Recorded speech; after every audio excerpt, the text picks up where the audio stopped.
आज की रात ईरान पर बहुत भारी पड़ सकती है। अमेरिकी राष्ट्रपति डोनाल्ड ट्रंप ने ट्रुथ सोशल पर पोस्ट किया है कि आज रात अमेरिका ईरान पर बड़ा हमला करेगा। उन्होंने वेनेजुएला जैसे एक्शन की बात कही है और ईरान के ऑयल एंड गैस इंफ्रा पर कब्जा करने की बात भी कही है। इस पर ज़्यादा डिटेल के लिए हमारे साथ जुड़ गए हैं रोहन सिंह। रोहन, बताइए, ट्रंप के ईरान पर हमले को लेकर जो बयान आया है, क्या डिटेल है, क्या क्या कहा है ट्रंप ने? जी बिल्कुल, पिछले कुछ समय में हमने देखा है, कुछ घंटे में जिस तरह की स्थिति बन रही थी उससे ये और ज़्यादा स्थिति खराब होती जा रही है, क्योंकि ट्रंप ने जिस तरीके से ट्वीट किया है उसके बाद उन्होंने कहा है कि आज रात को जो है वो एक मैसिव हमला कर सकते हैं ईरान के इंफ्रास्ट्रक्चर पर। यह भी कहा है जिस तरीके से वेनेजुएला में तेल पे जिस तरह से कब्जा किया था उस तरह से ईरान में भी कर सकते हैं। तो स्थिति जो है खतरनाक बनी हुई है। और अगर पिछले कुछ समय की भी आप देखें तो लगातार ईरान और अमेरिका के बीच हमले और जवाबी हमले होते जा रहे हैं। इससे पहले हमने देखा था कि ईरान ने कुवैत, बहरीन, जॉर्डन जैसे जगहों पे जो अमरीकी ठिकाने थे वहाँ पे कई मिसाइल हमले किए थे। अमेरिका ने भी ईरान के कई इलाकों पर हमले किए थे, हालांकि उन्होंने इसे आत्मरक्षा कहा था। ईरान ने कहा है कि अमेरिका के जितने अटैक हैं ये सभी क्रिमिनल एक्टिविटीज़ हैं और अब सीज़ फायर का कोई मतलब नहीं रह सकता है। पूरा जो एयर स्पेस है वो दोबारा से बंद हो चुका है। ईरान ने ये भी कहा कि स्ट्रेट ऑफ हॉर्मुज से जो भी जहाज अभी गुजरेगा उस पर अटैक किया जाएगा। तो स्थिति बहुत ज़्यादा खतरनाक बनी हुई है। अमेरिका ने एक कार्गो बोट पे भी हमला किया था जो कि 150 टन का कार्गो लेके जा रहा था। उसमें किसी तरह से जो 5 क्रू मेंबर्स थे उनको बचाया गया। और जिस तरीके से ट्रंप की ये धमकी आई है आज, अगले कुछ घंटे बहुत ज़्यादा इंपॉर्टेंट होने वाले हैं इस पूरे वेस्ट एशिया क्षेत्र के लिए। रोहन, हॉर्मुज में जो अटैक हुआ था उसमें भारत के क्रू मेंबर्स की भी मौतें हुई हैं। भारत ने अमेरिका के सामने ये मुद्दा उठाया है, क्या डिटेल्स है? जी बिल्कुल, अगर पिछले 4 दिनों में जितने हमले हुए हैं जो शिप्स पे, वेसल्स में, उसमें सबसे ज़्यादा जो नुकसान हुआ है वो उन शिप्स पे हुआ है जहां भारतीय क्रू मेंबर्स थे। पिछले 4 दिनों में 3 ऐसे शिप्स हैं जो कि हालांकि फॉरेन फ्लैग्ड हैं, विदेशी जहाज थे, लेकिन उसके जो क्रू मेंबर्स थे वो भारतीय थे। 8 जून को आपने देखा मैरीवेक्स पे हमला हुआ, 24 भारतीयों को किसी तरह से सुरक्षित निकाला गया। ठीक इसी तरह से 8 और 9 जून के बीच जो सबसे बड़ा हमला हुआ सेटेबेलो में, एमटी सेटेबेलो नाम था, उस पर अमेरिकी हमला हुआ। उसमें 3 भारतीय क्रू मेंबर्स जो थे वो मारे गए। पहले वो लापता थे, अब उनकी पुष्टि हो चुकी है कि वो मारे जा चुके हैं। अब उनकी जो डेड बॉडीज हैं उनको भारत लाने की कोशिश की जा रही है। इसी बीच इसी जो एमवी जलवीर है उसको लेकर भी आज अटैक हुआ है। उसमें भी 20 भारतीय क्रू मेंबर्स थे, तो उनको भी सेफली वापस लाने की कोशिश की जा रही है। लेकिन इस बीच भारत ने जो सीडीए हैं अमेरिका के उनको तलब किया, उनको बहुत ही कड़ी चेतावनी दी। उन्होंने अपना प्रोटेस्ट दर्ज कराया कि इस तरीके से जो भारतीय क्रू है उनके ऊपर जो हमला है वो बर्दाश्त नहीं किया जाएगा। और भारतीय ने इसको पूरी तरह से कंडेम्ड किया है और कहा है कि आगे जो भी रास्ता हो वो डायलॉग और डिप्लोमेसी के जरिए हो। इस तरह के हमलों को और खासतौर पे भारतीय क्रू पे हमलों को बर्दाश्त नहीं किया जाएगा। बहुत बहुत शुक्रिया रोहन। बढ़ते हैं आगे और स्ट्रेट ऑफ हॉर्मुज में हुए 3 जहाज़ों पर हमले पर विदेश मंत्रालय के प्रवक्ता रणधीर जायसवाल ने क्या कहा है, आइए आपको सुनाते हैं। These attacks came from the U.S. Navy that is stationed there. The 3 ships that have been involved in the incidents are foreign flagged. So one was two of them are Palau flagged, and the third one, which came under attack today, is Guinea flagged. So that is, they are not Indian-owned ships; they are all foreign flagged ships. I also understand that 2 of them are OFAC sanctioned ships, and one of them also is in the category of non-compliant ship. और आज आवाज अड्डा में भी इसी विषय पर होगी बड़ी चर्चा। खाड़ी में फायर, टूटा सीज फायर। जरूर जुड़िए शाम 7:57 पर।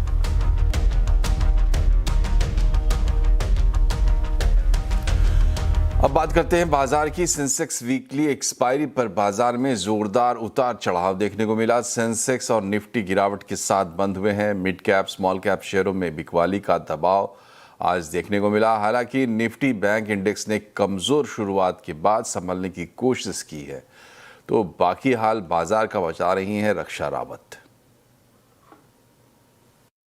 सेंसेक्स की वीकली एक्सपायरी का दिन था और यूएस ईरान में जो टेंशन बढ़ी कल, उसकी वजह से बाजार में एक गैप डाउन ओपनिंग हुई, लेकिन दिन के दौरान मार्केट ने रिकवर करने की कोशिश की, लेकिन ये रिकवरी सेकेंड हाफ में फेल हो गई। अगर हम क्लोजिंग की बात करें तो यहाँ पर निफ्टी 50 अंकों की गिरावट के साथ बंद हुआ है। बैंक निफ्टी ने आज भी मार्केट को अच्छी तरीके से सपोर्ट किया और यहाँ पर बैंक निफ्टी की बात करें तो करीब करीब 80 अंकों की बढ़त के साथ क्लोजिंग हुई है।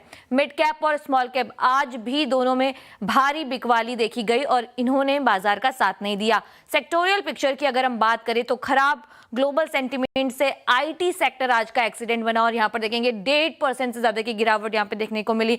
इसके अलावा पिक्चर पूरी ही खराब थी। फार्मा और बैंक को छोड़कर सारे ही सेक्टर लाल निशान में बंद हुए हैं और बिकवाली काफी ज्यादा देखने को मिली। Capital market, defence, PSU, oil and gas, realty, इन सभी सेक्टर्स में। अगर आज के निफ्टी लूजर्स की बात करें तो यहां पर निफ्टी लूजर में आईटी पैक से यहां पर इंफोसिस, एचसीएल टेक, ये दोनों काउंटर शामिल थे। इसके अलावा इटर्नल में भी गिरावट देखने को मिली और अदानी पोर्ट्स, ये भी आज निफ्टी 50 के लूजर्स में शामिल रहा।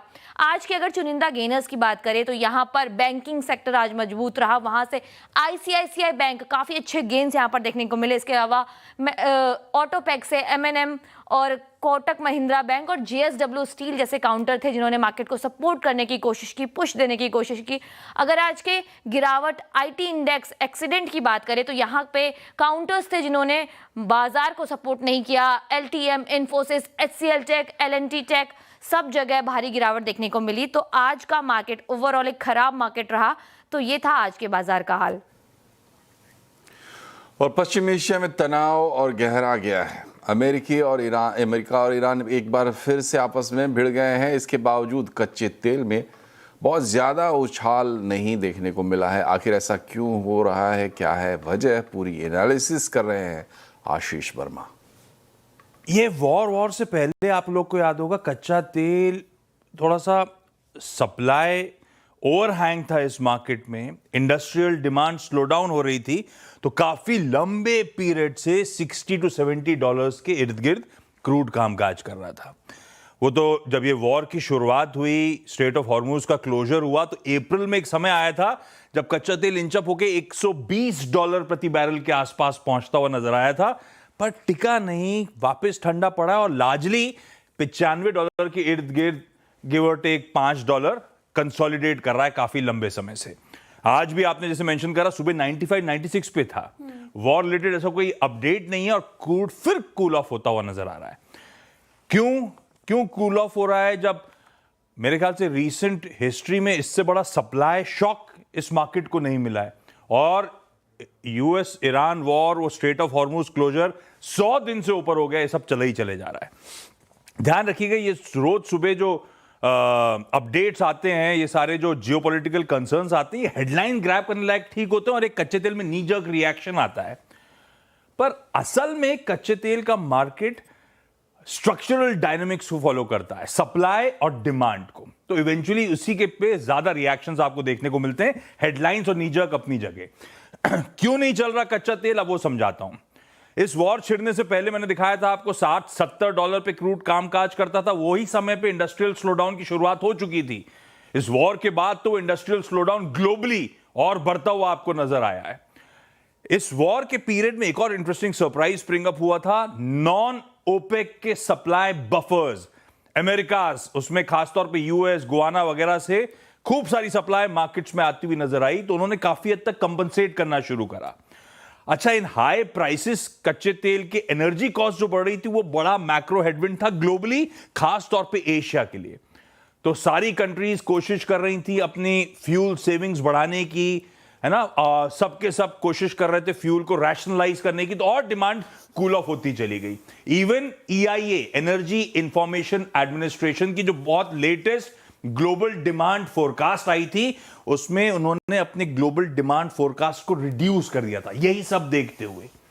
अच्छा, इसमें एक और चीज है, लॉजिस्टिकल बाईपासेस। मेरा मतलब है सऊदी अरेबिया कच्चा तेल भेजता था आपको स्ट्रेट ऑफ हॉर्मुज से, वो बंद हो गया, तो उन्होंने वाया रूट ढूंढा। 7 million barrels per day Red Sea के थ्रू आता है, उस स्ट्रेट ऑफ हॉर्मुज को इंटायरली बाईपास करके। ऐसे ही यूएई सिग्निफिकेंटली अपने वॉल्यूम्स डायरेक्ट कर रहा है गल्फ ऑफ ओमान के थ्रू, वो भी बाईपास करने की कोशिश कर रहा है, तो यहां से सप्लाई आ रही है। और इंटरनेशनल वाटर्स में कहा जाता है फ्लोटिंग बफर्स हैं। फ्लोटिंग बफर्स मतलब जहाज ऑलरेडी, टैंकर्स ऑलरेडी आइडल खड़े हुए कच्चे तेल के साथ, प्राइमरीली रशिया का ऑयल है, ये सबको पता है बाजार में। और ऊपर से जैसे हम लोग एक्सपेक्टेशंस लगा के बैठे हुए हैं, वैसे ये क्रूड के मार्केट भी एक्सपेक्टेशन लगा के बैठे हुए हैं कि एक नियर टर्म डिप्लोमेटिक रेजोल्यूशन आता हुआ नजर आएगा। ये सब रीजंस हैं। तमाम ऐसे अपडेट्स के बावजूद, वो ब्रोकरेज अपडेट्स बड़े बड़े आए थे, कितने मैसिव अपसाइड, $150 $200, कुछ नहीं हुआ। क्रूड कूल ऑफ होके, अभी भी कूल ऑफ तो नहीं कहूंगा, लेकिन लार्जली एक दायरे में, कोई बहुत सडन और बहुत तगड़े स्पाइक से वंचित, बिल्कुल कंसोलिडेट करता हुआ क्रूड आपको नजर आएगा। और आज दिल्ली में नीति आयोग गवर्निंग काउंसिल की बैठक हुई, प्रधानमंत्री ने इसकी अध्यक्षता की। इसी बैठक के बाद प्रेस कॉन्फ्रेंस हो रही है, आपको सीधे लिए चलते हैं। Members of Council of Ministers were there, but I didn't hear it. Now, decentralized development. I thought the whole idea about Team India is decentralized. Decentralized because even the Prime Minister made it very clear that there can't be any Vikasit Bharat without Vikasit states. So the whole idea was, I think it was the Prime Minister or Chief Minister of Gujarat who said that Gujarat is growing to make India grow. Any part of India growing means India grows. So decentralization is very important. On air quality, the normal thing that you find about how bad it is and so on, that was not the topic of discussion. The topic of discussion is what can you do about it. So that is where the waste to energy, solar energy, these things came up. The Tamil Nadu Chief Minister, whom I saw in flesh and blood for the first time, I've seen him in movies and TV, I was very impressed when he said, if I'm quoting him right, that Tamil Nadu wants to grow to a $1.5 trillion economy by 2035. Apart from that, my colleagues will tell you what he asked about. And so I will stop there and ask my colleagues to add in whatever you want to.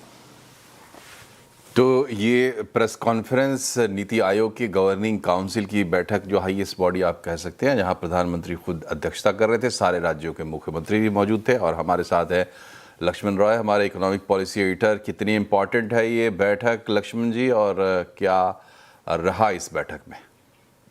देखिए, दरअसल प्रधानमंत्री की अगुवाई में जो भी बैठकें होती हैं, आमतौर पर हर बैठकों को मैं काफ़ी क्लोजली फॉलो कर रहा होता हूं, और ये मुझे लगता है कि साल में एकमात्र ऐसी बैठक होती है जहां पे प्रधानमंत्री सुबह से लेकर शाम तक बैठे रहते हैं। सभी राज्यों के मुख्यमंत्री होते हैं, सभी केंद्र शासित प्रदेशों के लेफ्टिनेंट गवर्नर वहां पे होते हैं। जी हाँ, 11 बजे बैठक शुरू हुई और 6:30 बजे बैठक खत्म हुई। 7.5 घंटे बैठक चली, और बैठक का केंद्र बिंदु ये था कि कैसे मानव संसाधन को, ह्यूमन डेवलपमेंट को कैसे बढ़ाया जाए, ह्यूमन रिसोर्स डेवलपमेंट को कैसे बढ़ाया जाए, ताकि 2047 के विकसित भारत के लक्ष्य को पूरा किया जा सके। सभी राज्यों की तरफ से अलग अलग यहाँ पे सुझाव दिए गए। प्रधानमंत्री ने सभी सुझावों को सुना, पहले प्रधानमंत्री ने अपनी भाषण दिया।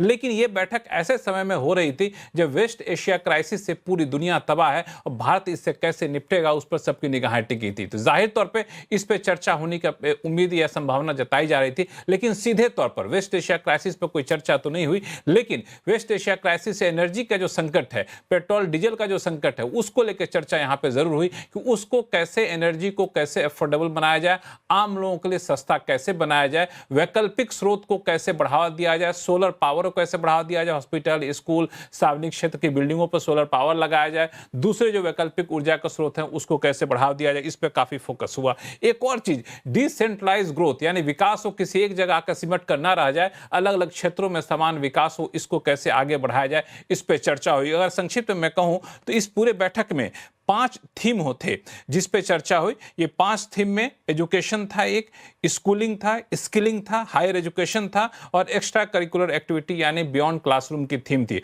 और इस चारों थीम को लेकर 4 पिलर बनाए गए थे जिस पे सबसे ज्यादा फोकस ये था कि कैसे स्किल डेवलपमेंट पर फोकस किया जाए। वही इस बैठक का केंद्र बिंदु था। बहुत बहुत शुक्रिया लक्ष्मण जी। और इसी के साथ यहाँ वक्त है एक छोटे से ब्रेक का। खबरें अभी और भी हम तुरंत हाजिर होंगे।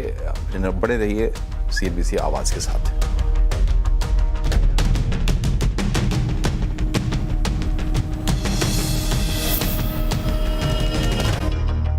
समाचार में और इस वक्त की बड़ी खबर, वर्ल्ड बैंक ने भारत का ग्रोथ अनुमान जारी किया है। FY 26-27 के लिए ग्रोथ अनुमान को 6.6% पर बरकरार रखा गया है, उसमें कोई बदलाव नहीं किया गया है। लेकिन जो उसके आगे का जो वित्त वर्ष होगा FY 28, वहाँ पर ग्रोथ अनुमान को 0.6% से बढ़ाया गया है और वहाँ पर अब उम्मीद ग्रोथ की जो है वो 7.2% किया गया है, 0.6% बढ़ा के। इसके अलावा FY 29 उसके बाद के साल का ग्रोथ अनुमान 60% रहने के आसार जताए हैं वर्ल्ड बैंक ने। तो वर्ल्ड बैंक के मुताबिक FY करंट जो फाइनेंशियल ईयर जिसमें हम अभी चल रहे हैं उसमें 7.2%, 6.6%, उसके बाद का जो साल है उसमें 6.6% और फिर 7%।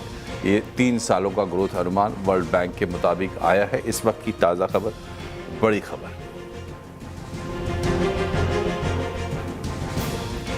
बढ़ते हैं आगे। इथेनॉल सेक्टर के लिए सरकार ने एक बड़ा फैसला किया है। सरकार ने E22 से E30 पेट्रोल ब्लेंड पर एक्साइज ड्यूटी हटाने का फैसला किया है। क्यों लिया यह फैसला और इस फैसले का किन कंपनियों पर पड़ेगा असर, कैसा असर, पूरी डिटेल बता रही है कंचन नौटियाल। दरअसल इसके पीछे की अगर वजह समझी जाए तो देखिए, जो E22 से लेके E30 के पेट्रोल ब्लेंड्स हैं वहां पे सरकार ने जो एक्साइज ड्यूटी है उसको स्क्रैप कर दिया है, यानी कि ड्यूटी को हटा दिया गया है। अब यानी कि हम ये समझ सकते हैं फ्यूल में इथेनॉल का जो इस्तेमाल है हमें हायर साइड में होता हुआ दिखाई देगा। अब अगर इथेनॉल का इस्तेमाल ज्यादा हो रहा है तो वो बट ऑब्वियस सी बात है कि शुगर केन की जो मांग है वो बढ़ती हुई दिखाई देगी और वहां से जो शुगर कंपनीज है उनको सीधा सीधा एक फायदा जो है हम आता हुआ देख सकते हैं। इंडिया ने हमने देखा था कि साल 2025 दिसंबर में जो अपना E20 का टारगेट है उसको ऑलरेडी हिट कर दिया है। अब सरकार इसकी तरफ एक नेक्स्ट पुश देती हुई नजर आ रही है। अब देखिए, जो इथेनॉल ब्लेंड है अगर वो हमें हायर साइड में जाता हुआ दिखाई देगा तो जो पेट्रोल डीजल के दाम है ये भी हमें स्टेबल होते हुए दिखाई देंगे। इस टाइम पे हम देख रहे हैं काफी ज्यादा वॉलेटिलिटी इनके दामों में देखने को मिल रही है, लेकिन इथेनॉल ब्लेंड बढ़ेगा तो यहाँ पे भी जो हमें एक स्थिरता है वो आती हुई दिखाई देगी। इसके साथ ही साथ हमने देखा है कि जो टेंशन पूरे ग्लोब में इस टाइम पे चल रही है उससे स्टेट ऑफ हॉर्मोज ने काफी ज्यादा दिक्कतें पैदा कर रखी है। इंडिया अपना 85% जो क्रूड है वो बाहर से इंपोर्ट करता है, जिससे डिसबैलेंस जो है वो काफी ज्यादा बढ़ जाता है। लेकिन इस कदम से जो बैलेंस है वो सरकार कहीं ना कहीं बनाने की कोशिश कर रही है। इससे जो फॉरेक्स है वो हमें सेव होता हुआ दिखाई देगा। इंपोर्ट बिल में हमें कटौती सीधी सीधी आती हुई दिखाई देगी, जिसके चलते E85 E100 जो फ्लेक्स फ्यूल स्टैंडर्ड है वो भी इस टाइम सरकार अपनी पाइपलाइन में लगा के बैठी है। तो एक सरकार की तरफ से काफी बड़ा पुश है, जिसके चलते आज शुगर स्टॉक में काफी तेजी देखने को मिल रही है। इधर बाजार में लगातार गिरावट से नए निवेशकों की मार्केट से बेरुखी दिखाई दे रही है। ऐसे में ज़ीरोधा नए क्लाइंट्स बढ़ाने के लिए फिर से पुराना फॉर्मूला अपना रहा है। क्या है फॉर्मूला और इससे क्लाइंट्स को कैसे होगा फायदा, पूरी डिटेल्स बता रहे हैं आशीष चतुर्वेदी।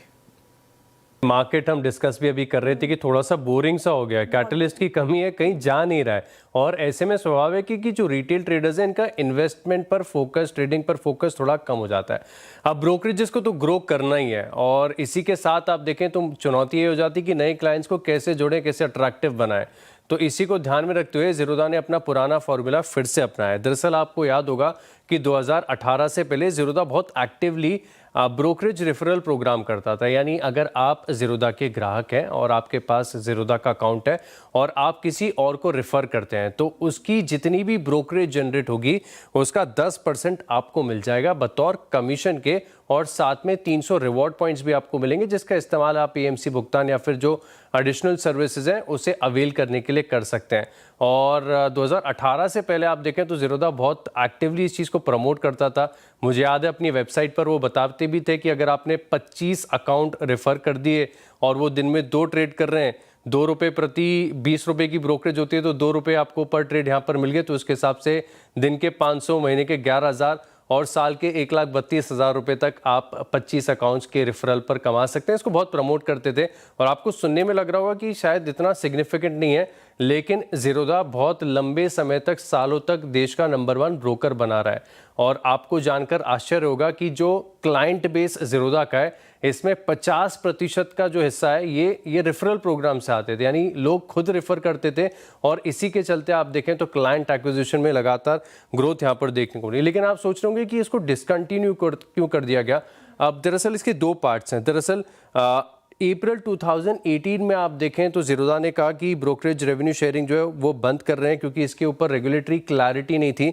फिर अगस्त 2024 में आप देखें तो पूरी तरीके से क्लैरिटी आ गई, जहाँ पर सेबी ने कह दिया और एक्सचेंज भी इस चीज़ के ऊपर सहमत थे कि जो ब्रोकरेजेस के ऑथराइज्ड पर्सन यानी एपीज होते हैं, उन्हीं के साथ आप ब्रोकरेज की शेयरिंग कर सकते हैं, नॉर्मल क्लाइंट्स के साथ नहीं कर सकते। तो इसके चलते इसको पूरी तरीके से रोक दिया गया। लेकिन अब आप देखें ब्रोकरेजेस के लिए वैसे भी कमाना थोड़ा सा डिफिकल्ट हो गया, क्योंकि जो ट्रू टू लेबल चार्जेस थे, जिसके चलते डिस्काउंट ब्रोकर्स को एक एज मिलता था बड़ी ट्रेडिंग वॉल्यूम का, अब वो भी चला गया है। वीकली एक्सपायरीज भी आप देखें तो बहुत रिस्ट्रिक्टेड हो चुकी हैं। तो ऐसे में चैलेंजेस बहुत ज़्यादा बढ़ते हुए नजर आ रहे हैं और ये इंडस्ट्री ऐसी है कि इसमें बहुत ही स्टिफ कंपटीशन यहाँ पर आपको देखने को मिल रहा है। ज़ीरोधा लंबे समय तक नंबर 1 था, लेकिन अब फिलहाल की स्थिति में आपके सामने रखता हूँ, ग्रो बड़े मार्जिन से आगे चल रहा है और सस्टेन भी कर रहा है। तकरीबन 1,30,00,000 ग्राहक हैं ग्रो के पास। ज़ीरोधा के पास आप देखें तो 69 है, एंजल 69 लाख है, एंजल 1 के पास 68 लाख है, ICICI प्रो 21 लाख। और एक समय अपस्टॉक जो दूसरे नंबर पे था, अब वो काफ़ी पिछड़ चुका है, 20 लाख के आसपास आ गया। लेकिन नए ग्राहकों के एक्विजिशन के लिए ज़ीरोधा ने पुरानी तरकीब को अपनाया है। और इसी के साथ आवाज़ समाचार में फिलहाल इतना ही, लेकिन यहाँ खबरों का सिलसिला लगातार जारी रहेगा। आप भी रहिए खबरों पर अपडेट और जुड़े रहिए CNBC आवाज़ से। नमस्कार।